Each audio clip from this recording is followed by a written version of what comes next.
Well, we're going to continue today in our story on the life of Joseph.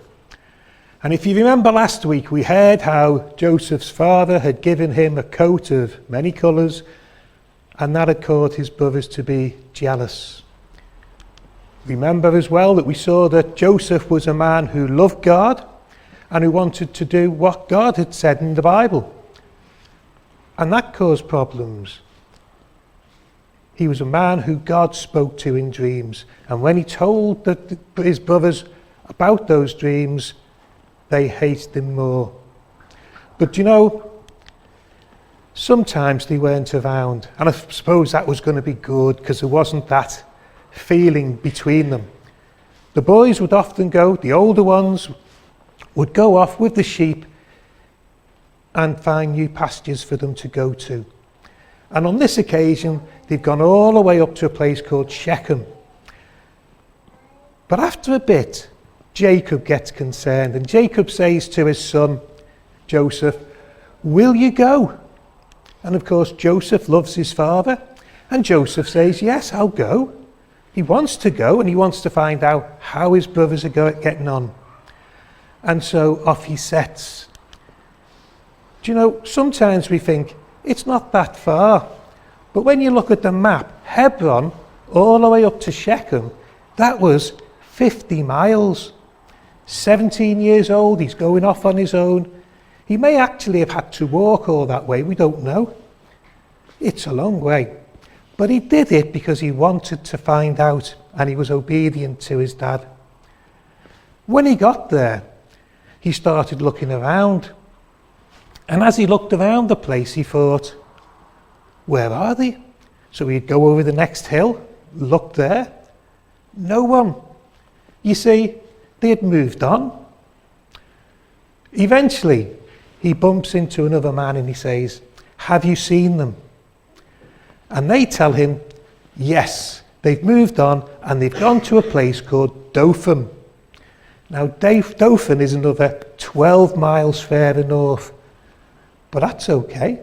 He wants to find them, so off he goes. And eventually he comes over the hill, and there he sees his brothers in the distance. There's all the sheep, there's the brothers, and they see him. And when they see him, they see his coat, they know who it is. Do you know what they say? It's the dreamer. And do you know what comes to their mind? All the jealousy which they had, all the hatred they had for him. And they start to think even worse things. You see, sin doesn't get better on its own. Sin always gets worse. You leave sin and it'll get worse. And they're now talking about murdering their own brother, killing him. Thankfully, not all of them were as bad as the others. There was one man, his name was Reuben. He was the oldest. Whether he was thinking, well, what's going to happen? How are we going to tell our dad, if he dies? But Reuben sits thinking, just over there, there's a pit.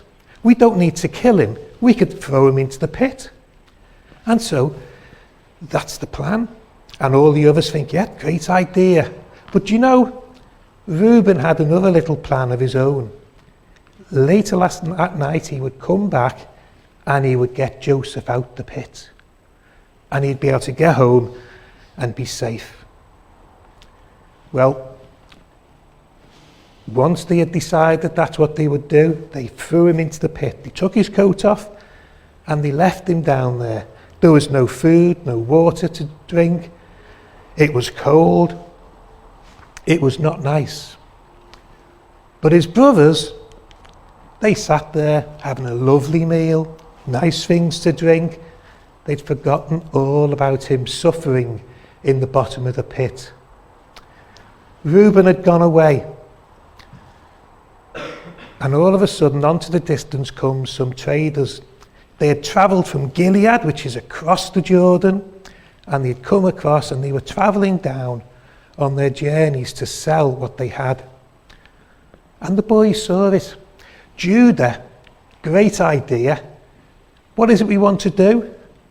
We want to get rid of Joseph. But why don't we sell him? Because if we sell him, we can get a little bit of money for ourselves. And so when they came by, they said to them, we'd like to sell you this young man. Nice, fit, healthy, make a good slave. And they got 20 pieces of silver. That's like 2 pieces each for them. The 10 older brothers who were there. And off he goes from where he was in Dothan all the way down to Egypt. His brothers are sitting there thinking, Joseph's gone.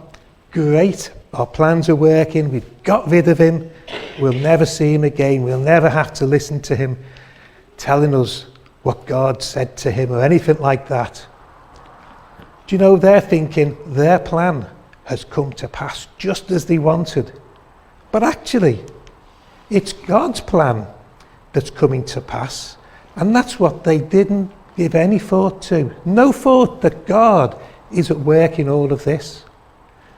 How come he had left his home from Jacob, come up, had to search around in Shechem, got to Dothan, just at the right time for the traders to come past on the way to Egypt? You know, God had his plans. And we're going to see as the weeks go by and we learn more and more about Joseph, that God's plans are perfect. Do you know, sometimes things happen which seem to be awful. But we're told in the Bible that all things work together for good to them that love God. God had a plan to save his people, his dad, even all his brothers who were so wicked at this time. God's plan was to save them, because God's plan was that the Saviour would come through that family in many years to come. God's plans are always being worked out, even though sometimes we don't know. Well, Joseph gets back, or Reuben, should we say, gets back. He'd been away.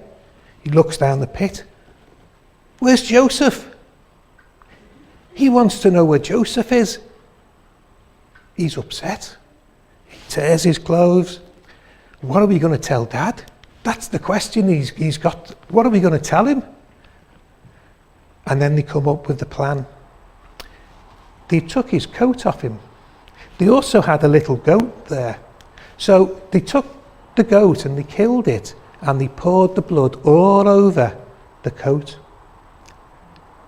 So that when they took the coat back to their dad and they held it up and said, we found this, is it Joseph's? They knew it was.